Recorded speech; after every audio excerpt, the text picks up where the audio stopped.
গোটেই ঘৰখন শেষ আৰু বানপানীয়ে পণ্ড কৰিলে। ইমান গেলা গেলা গোন্ধাইছে দেউতা। তাকে সেও এসোপা এতিয়া চফা কৰিব লাগিব। লাইন চাইন নাই, মটৰৰ পানী উঠাব নোৱাৰোঁ, টিউবৱেলৰ পৰাও বেয়া বেয়া পানী ওলাইছে। এসোপা এতিয়া কি কৰোঁ জানো পায়।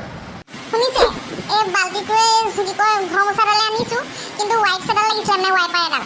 ৱাইপাৰেদি পানীখিনি উলিয়াব পৰা গ'লে, নহ'লে বা এই কোৰ এখন গোটেই মাটি নহয়, গম পাইছে নাই? এইবোৰ পানী নহয়, একদম এহাত এহাত সেই বালি গোটেই, মানে হেৰি পলস। তাকেহে ৰ'বা, অকণমান ধৈৰ্য ধৰা। তুমি জপতিয়াই নুফুৰিবা আকৌ দেই, লাগি ধৰিবা কিন্তু। ঘৰখন এনেকৈ চাই থাকিব নোৱাৰি দেই, সোনকালে চফা কৰিব লাগে। চফাটো কৰিব লাগে, কিন্তু ইহঁত দুটাক কাৰোবাৰ ঘৰলৈ পঠিয়াই দিওঁ নেকি বাৰু? ইমান গেলা গেলা গোন্ধাইছে, এইবোৰ পানী খচি থাকিলে বেমাৰ হ'ব। ময়ো সেইটোকে ভাবিছিলোঁ। এই জুলিহঁতৰ ফালে ইমান এটা পানী চানী উঠা নাই, বাৰীতহে পানী আছিলে, ঘৰৰ ভিতৰত নাই। সিহঁতৰ ঘৰলৈকে পঠিয়াই দিওঁ ইহঁতক। তাকে ভূতৰ ওপৰত দানৰ পৰা দি এতিয়া সেই আমাৰ ঘনহঁতৰ পৰিয়ালটো মেঘালয়লৈ গৈ পেলাই ফচি আছে নহয়, এখন গোটেইখন খেলি মেলি। একদম চিন্তা, কিনো কৰিম এতিয়া বোলো।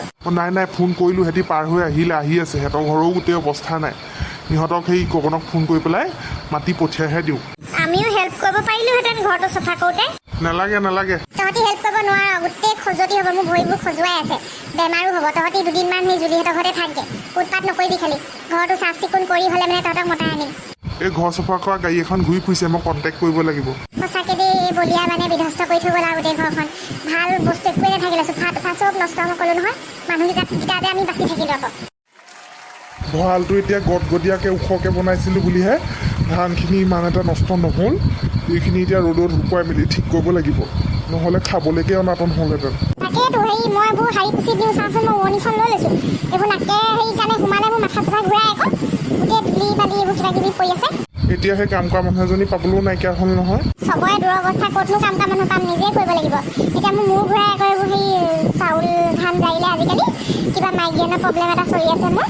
ময়ে যাম, তুমি অকণমান ধৰি কৰি দিবা বুজিছা। ডলাৰখনে কোলাৰখনে লৈ আহাগৈ যোৱা। হয় নেকি? হ'ব তেতিয়াহ'লে সেই দুইটা আধা আধা কৰি কৰোঁ আৰু। অঁ।